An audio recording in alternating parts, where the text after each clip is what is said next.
Ahoy my people, we're back again for another episode of What Happened To. This time we'll be talking about the Queen, a gem of an artist whose sound is greatly missed from today's music, the legendary Miss Lauryn Hill. Lauryn captured our hearts and gained mainstream attention as a member of the Fugees, before dropping her solo debut album and only album to date, the Miseducation of Lauryn Hill, which infused reggae, hip-hop, R&B and neo-soul. The album was a smash hit and went 8 times platinum. At the 41st Annual Grammy Awards, the Miseducation of Lauryn Hill earned 10 nominations, winning 5 awards, making Hill the first woman to receive that many nominations and awards in one night. She won 5 Grammys. As her popularity grew, she started getting Hollywood offers to star in big movies such as Charlie's Angels, Dreamgirls and The Matrix.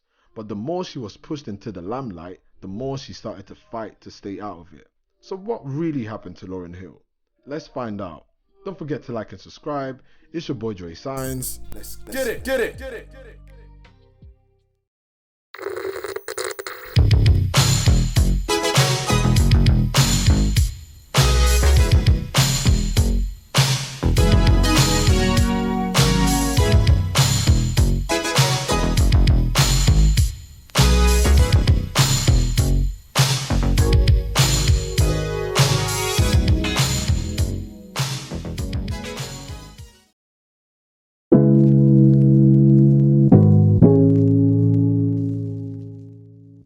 At the age of 13, Lauryn appeared on Showtime at the Apollo, and the audience booed her off stage because her vocals weren't all the way there yet.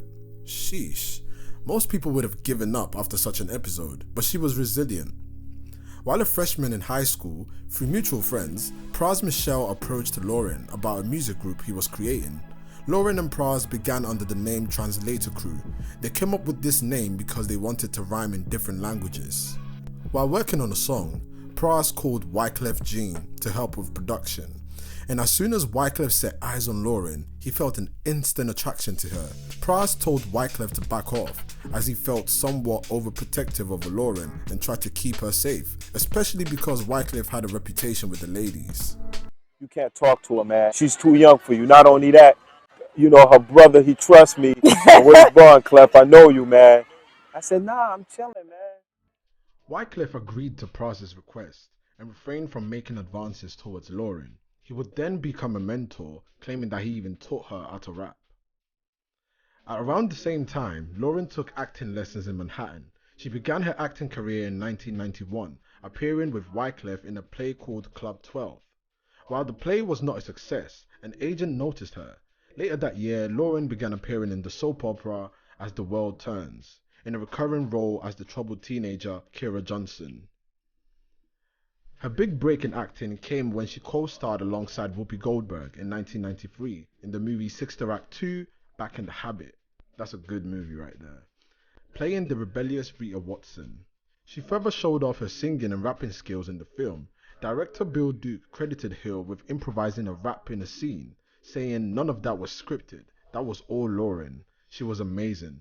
And my fellow 90s babies know exactly what scene he's talking about. The freestyle scene in the basketball court. They were that scene right there, sick.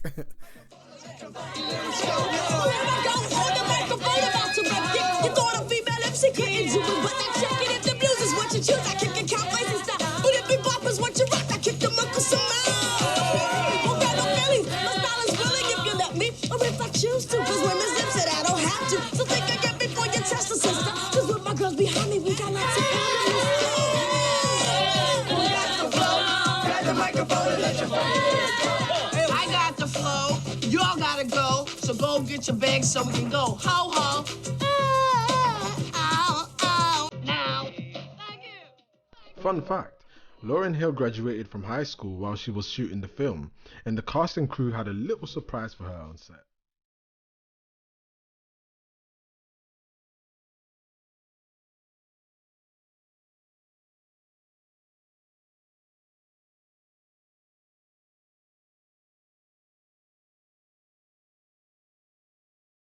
The Fugees went on to release their debut album, Blunted on Reality, in 1994, but according to Wyclef, the album sold poorly, and that didn't stop them.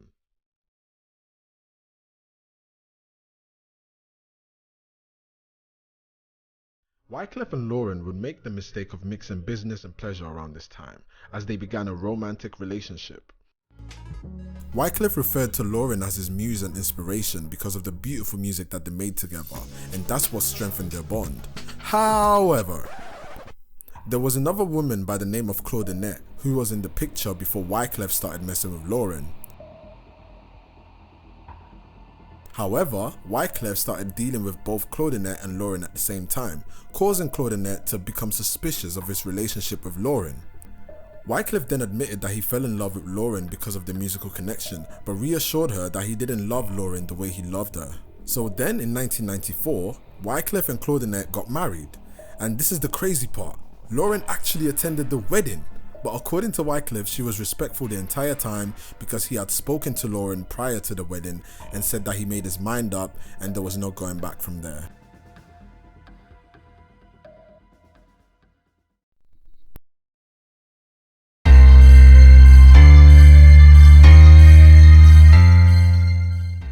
Two years later, in 1996, the Fugees dropped their second album, The Score, which was a huge success, peaking at #1 on the US Billboard 200, stayed in the top 10 of that chart for over half a year, and sold more than 20 million copies worldwide.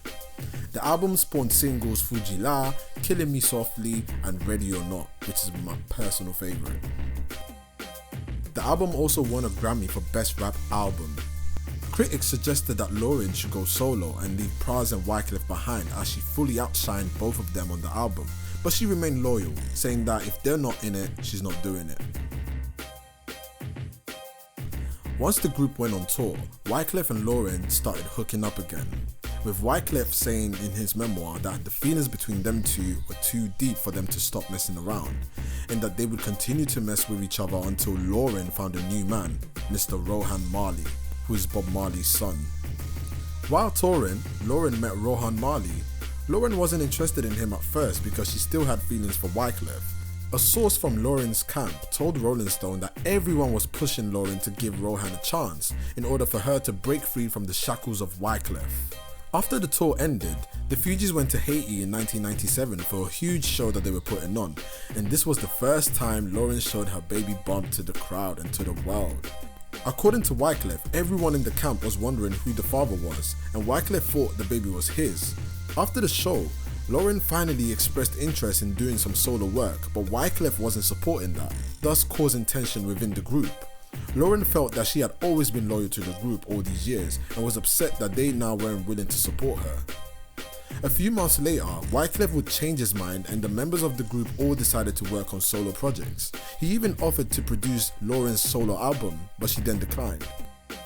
In his memoir, Wyclef stated that once Lauryn was in labour, he flew out to be by her side and admitted that once she gave birth to her son Zion, he felt a way about it, saying that her image was tarnished to him and that she could no longer be his muse as she had another man's baby.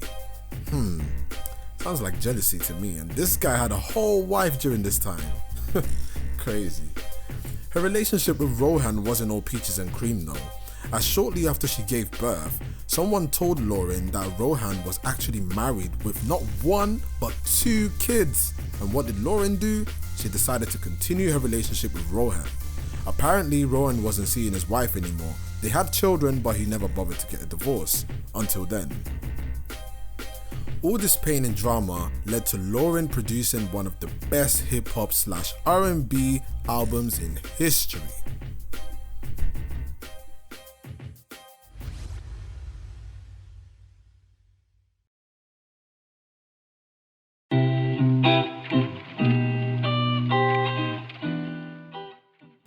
Lauryn recorded her solo album, The Miseducation of Lauryn Hill, from late 1997 through June 1998. The title was inspired by the book The Miseducation of the Negro by Carter Woodson. The album featured contributions from D'Angelo, Carlos Santana, Mary J. Blige, and the then unknown John Legend. Several songs from the album concerned her frustrations with the Fugees. I Used to Love Him dealt with the breakdown of the relationship between herself and Wyclef. Other songs, such as To Zion, spoke about her decision to have a first baby, even though many at the time encouraged her to have an abortion, so to not interfere with her blossoming career. To Zion was written to her song Zion David Marley, who she had with Rohan Marley. Zion was the first of 5 children they had together. The Miseducation of Lauryn Hill was released on August 25th, 1998. The album received rave reviews from contemporary music critics and was the most acclaimed album of 1998. Critics and fans praised the album's blend of hip-hop, reggae, R&B and neo-soul, as well as its honest representation of a woman's life and relationships. The album sold nearly 423,000 copies in its first week and topped the Billboard 200 for 4 weeks and the Billboard R&B albums chart for 6 weeks, and it went on to sell about 10 million copies in the US alone and 20 million copies worldwide. The first single released from the album was Do Up That Thing, which debuted at number 1 on the Billboard Hot 100 chart. Let me know in the comments what your favorite song from this album is. For me, it's Lost Ones, Do Up, Everything is Everything, X Factor, I Used to Love Him, and Superstar, amongst many others. This album just has way too many bangers for sure. At the 1999 Grammy Awards, Lauryn became the first woman to be nominated in 10 different categories in a single year. During the ceremony, Hill broke another record by becoming the first woman to win 5 times in one night, taking home the awards for Album of the Year, Best R&B Album, Best R&B Song, Best Female R&B Vocal Performance, and Best New Artist.